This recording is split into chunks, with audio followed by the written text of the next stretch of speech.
We're going to start at the ground floor with breathing. If you don't breathe, you can't sing. The idea is to get a lot of air, so you got a whole lot to work with to move your vocal cords. We're going to talk about mechanics, what makes your voice work, and how to manipulate it. Diction, so that people can understand what you sing when you're singing. And microphone technique. Microphones can either make you or break you. And if you learn to use them properly, they can be a great big help.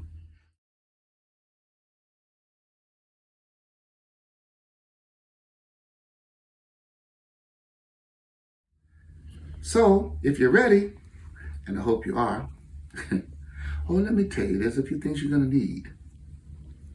You're going to need a nice, heavy book, something similar to a Webster's Dictionary, nice and heavy. You're going to need that for your first exercise. We're going to be talking about breathing for a little while. Now, I know, how hard can it be? Breathe in, breathe out. No. You have to learn to control your breathing. And funny thing about it is that you have to use your whole body to do it. And we're going to try and teach you how to do that. Singing is athletic. Don't let nobody fool you. There are people running around telling you, get a real job. I challenge them to do what we do on a consistent basis and tell me it's not a real job. Go get a real job. That's really cute. But it is a job you were put here on the earth to do. Some of us get a grip and understand that, and some of us go through life wondering, why can't I feel fulfilled? It's because you never started to sing. You needed to sing. Why? Because you were made to sing. Breathing is really, really integral. You're going to learn 4 different exercises just with the breathing alone. It's going to take a little while. So let's start with the first part. I told you it's athletic. It's going to cost you. Like some people say, no pain, no gain, truly. And some of these exercises that we're going to go through, they are really really physical. You need to be having on some sweatpants, or you're in the, privacy of your home. So I just be comfortable. I'll just put it that way, because if you're wearing tight clothing, it's gonna hinder you rather than help. Singing is athletic. It's like playing chess, and if you don't play chess, related to checkers. If you don't think before you do something, instead of moving, you get moved upon. What do I mean? Go to a microphone and you're not ready to be on it, or you forget to turn it on and start singing. Yeah, you get my point. So we're going to go through 4 different exercises to help you to breathe. You're going to learn to breathe totally different from what you were taught in the beginning. Like, for instance, take a deep breath. Most of you filled up your chest and your lungs with air. Once again, it's like playing chess. If you don't think before you move, you get moved upon. You're going to have to learn to use and identify your diaphragm, which is right here. It looks like a man's cummerbund on a tuxedo, shaped the very same way it goes around and connects in the small of your back. It's a cool thing. You got to learn to feel it. You got to learn to feel your bladder. There's area right above your bladder that can be filled with air and muscle over the top. Sounds weird, doesn't it? But no, it's the truth. And the next part about it is you have to learn that you, yourself, you are the instrument, not just your vocal cords. Not just your vocal cords. It's your whole body. So what we're going to ask you to do is learn to relax. Yes, I know. People approach a microphone and you can see them. But if you're thinking while you're doing this, everything works out. If you go there and just do this and open up your mouth, guarantee you're going to crack, you're going to hit the wrong note, or you're going to forget a word. Chess, think before you approach the canvas with your paintbrush, which is you, all of you. So, exercise 1. relaxation. I'm going to ask you to lie down on the floor on your back, arms to the side. I may have to demonstrate some of these, but I think you guys can catch this part. Just lay down on the floor, put your arms to your side, and allow yourself to just breathe in and out. Why just in and out? Well, I'm going to teach you another way to breathe in a hot second, in and out. But just for right now, I want you to just breathe in and out. You remember going to school and having a hard day, and you get home, and all you want to do is just hit the couch or the floor and chill. That's what I'm going to be asking you to do first of all. This is a regimen, which means you're going to start here and end up over there. But if you don't get this particular part straight, the rest of it will do you no good, because you'll be doing it wrong and it won't build properly. While lying on the floor, just close your eyes. For those of you who are spiritual minded, get your worship music.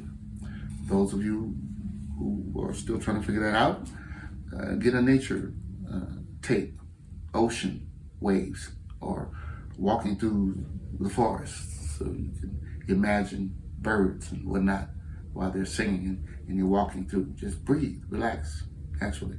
But if you notice, when you got home and turned on the television, if you're on the floor or the couch, you finally relaxed, and you see your stomach going up and down while you're breathing.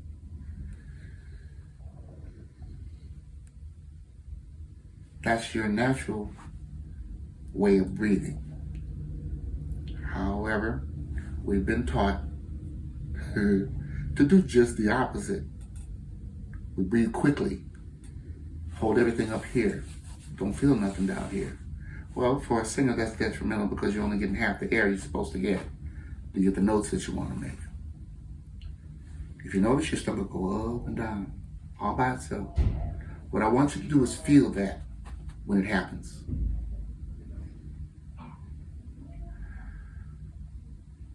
And if you breathe through your mouth rather than your nose, you'll get a bit more air.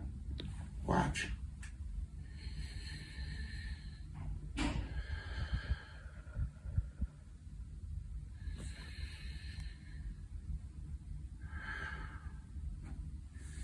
Ladies and gentlemen, you have just been introduced to your diaphragm. That is what we, more or less, for lack of other words, your main tank for air. You're going to have to learn to expand it.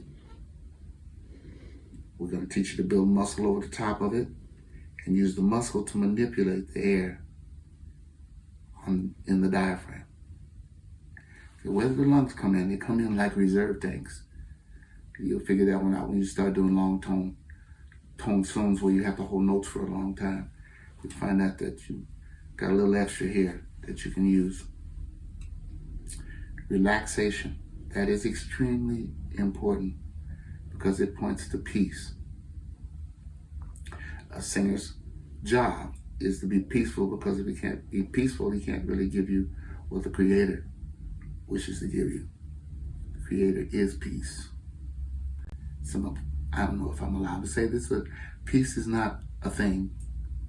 It's a person, and his name is Jesus. Would you agree with me or not? That's here nor there. However, peace is the main factor. Be relaxed with what you're doing when you're singing. Yeah, just get up there and sing the song. No, you can't afford to do that. You're being taught to be an instrument to be used. And if you're not sensitive enough to get what he's trying to give you, his message doesn't get across and yours doesn't either. And you fail your mission. Breathing is everything to a singer.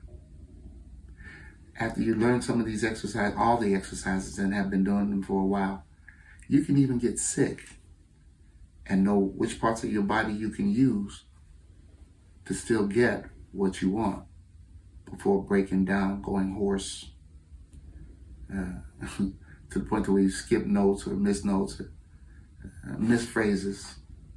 All these things can be controlled. What gets your mind gets you.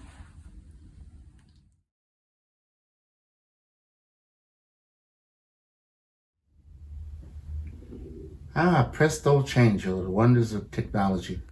I'm going to ask you to do what I have done, which is either go to a bed to be comfortable lying on or the floor. And we'll get started with our first exercise. You want to get a book or something with some weight to it. I'm using a bag with some stuff in it, and it's heavy enough for me to move. But a book like a Webster's Dictionary or something similar to it will have some weight to it. You're going to place that directly on your diaphragm, just slightly above your bladder, on the bottom end, slightly above your bladder. And I'm going to ask you to do something for me. I need you to breathe in, but when you breathe in through your mouth and make a sound when you do so. Now I'm going to give you a second to think about why would I ask you to make a sound while you're breathing in. There's really no wrong answer, and yes, I need you to think about it. And yes, I'm going to give you the answer, but still think. You have to be able to breathe from your diaphragm, fill it up first, and then your lungs. You got two sections. Remember, I told you needed to feel your whole body. This is part of the feeling process. You need to be able to feel here where your bladder is. You need to feel here where your diaphragm is. You need to feel here where your lungs are, so that you can separate them one section at a time. Eventually, you will be using both of them at the same time, but in order for you to feel, we're going to separate. Breathe in through your mouth to make the sound Y, so you can hear as well as feel how much air you have coming in, so that you can use it to start gauging how much air you need to use for whatever it is you're going to be doing. Like so. All these exercises you have to aggressively attack. Don't just, no, that's not the leg. If you do it that way, you won't expand anything at the bottom. You'll just be filling the bottom, and it'll stay at the same capacity that it is. What you want to do is expand it so that you get more air as time goes on. So you're going to aggressively pop the book at the bottom, right above your bladder. Think down. Think down. When you breathe in, aggressively you hit it and pop it this way.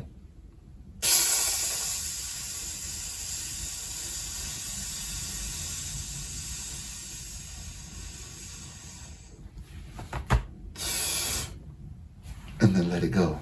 If you notice, I got 3 times the amount of air in my diaphragm that I did in my lungs. And like I told you before, the lungs are just merely reserve. You want to make sure that you learn to build and stretch, or stretch and build, to be able to use your diaphragm.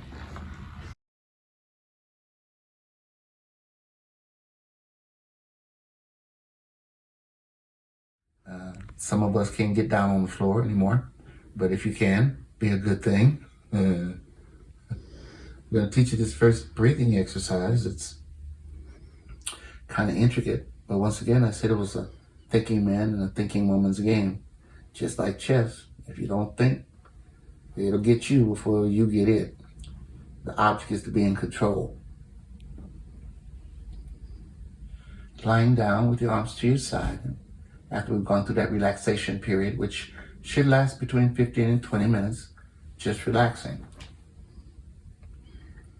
You're going to start watching your stomach as it goes up and down, all by itself. You can feel that that's where you should be putting your air.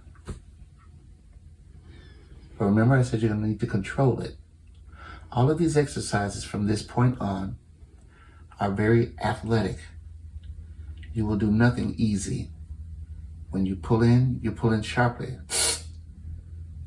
When you blow out sharply. You can't do nothing soft. If you do it softly, you don't expand and build muscle. When you do it sharply, it stretches stuff. Eventually, the next exercise will help you to build muscle in your diaphragmatic area over your abdomen. But first, you need to feel all of you. Hopefully you've got that under your belt already. I'm going to ask you to breathe in through your mouth, past your teeth, making a sound. Yeah, I know. Why you want me to make a sound? Well, it's necessary. As you breathe in, you'll be able to hear what you got coming in, as well as know what you have coming in, so you can understand and know what you have to put back out when it's time to put it out. Simple demonstration. You have to renew your mind about the way you breathe. You gotta renew, change it all the way around from what you've been taught. Somebody said, take a deep breath. Well, I did that earlier, but I want to show it to you. Take a deep breath. If you notice, all of this just moved. Well, that's cool, but it's not enough air. Not if you're going to sing a song or hit a high note that you normally don't hit or hit very seldom. You're going to need extra air. And so the beginning of it is this: to control. Breathe in through your mouth, past your teeth, make the sound. And the area right above your bladder is where I want you to feel like you're putting the very first breath of air. When you pull it in, you want to feel that you're hitting right over your bladder or on your bladder. That's going to take a little while because it's going to take time to expand that area. But eventually, it will expand to where you can feel it. And it's like blowing up a balloon, actually. You know, you take a balloon and stretch it out, and you're blowing, you get that big ball going, and then you just let it grow eventually. But that's what you're doing with your diaphragm. That's what you're doing with your diaphragm. Yes. So let me show you that right quick. When you breathe in, once again, sharply, fill the whole stomach area up. You're gonna have to think down. Keep that air going down, because what the tendency will be to augment. Go like this. You'll be breathing here and breathing here, off and on. Like this.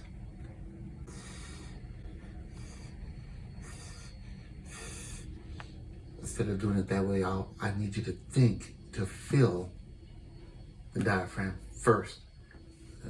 Doesn't sound like a hard thing to do, but trust me, it takes a bit of mind power to continue to think, to put the air into your diaphragm first and fill it all the way, like so.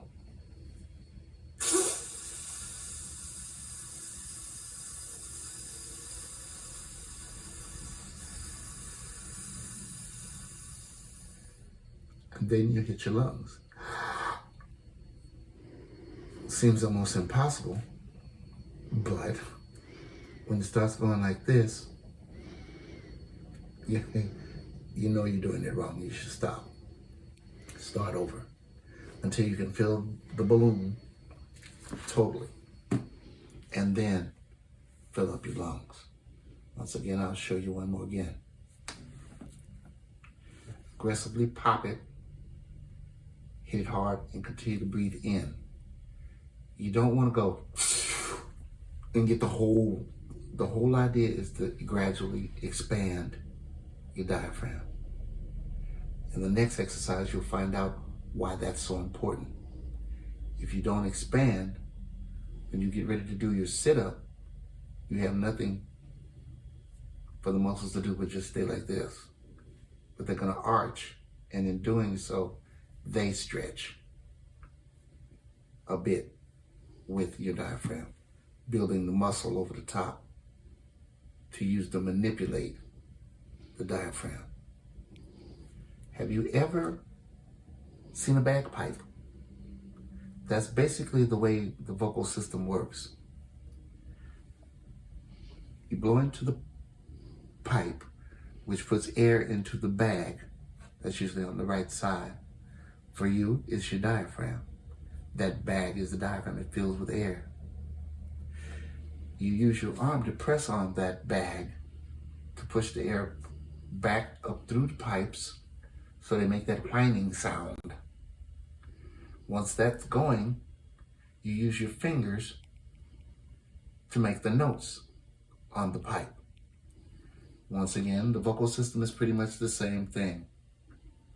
You press on the diaphragm, you build muscle over the diaphragm to press on the diaphragm, to push the air through your esophagus up through your voice box, over your vocal cords to make them vibrate.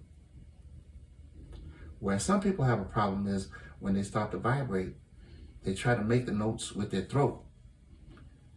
Therefore, kind of like stretching them. That's how people get hoarse. You need the right amount of air to go past and through the voice box and over your vocal cords so they can vibrate and stretch or loosen. When they stretch, you get your high notes. When they loosen, you get the low ones. They stretch to get the high notes, loosen to get the low ones. Everything in between is like, you ever play with that whistle? You know the little whistle they used to have with a little thing on the end of it? All that is a mini trombone, actually. The notes are hard to catch, but they're very close together on the little slide. That's basically what singing is. You're using your hearing to hone the notes and to keep the notes on pitch. And it's all done with the air from this exercise. If you don't get this exercise right, the rest of them will do you no good. Now, what I gave you was the first part of the exercise, believe it or not. The object of the exercise is to be able to manipulate the book while you're breathing, like so.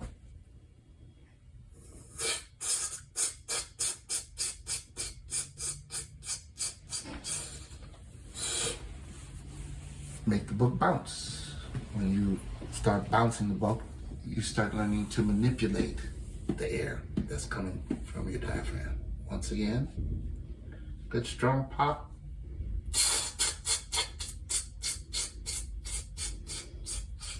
And then hit the lungs.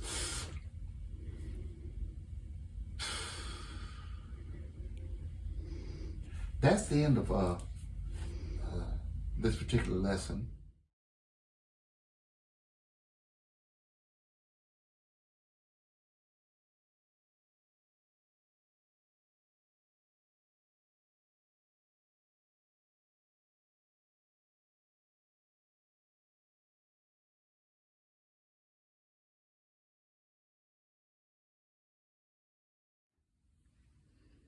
I need you to pay close attention to what you just learned. I need you to go back and review it and renew it in your mind and listen and see exactly the way that they're being done.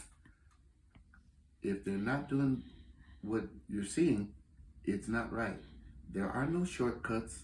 There are no off to the sides. Maybe if I do this and add it this way, it'll work. No, they need to be done exactly. These exercises that I'm giving are operatic breathing exercises. Opera singers start teaching their children at age 6 to do these. Coming up in the next section, I suggest you don't eat before then because you're going to be doing a sit-up. It's very important that you make sure that you get that breathing thing right because this first exercise, you're going to use it in the last 3. If it's not right, you're going to wind up jackleg. Don't want to see that happen. So please, we're going to sign off at this time, but look for us. We're coming back real soon.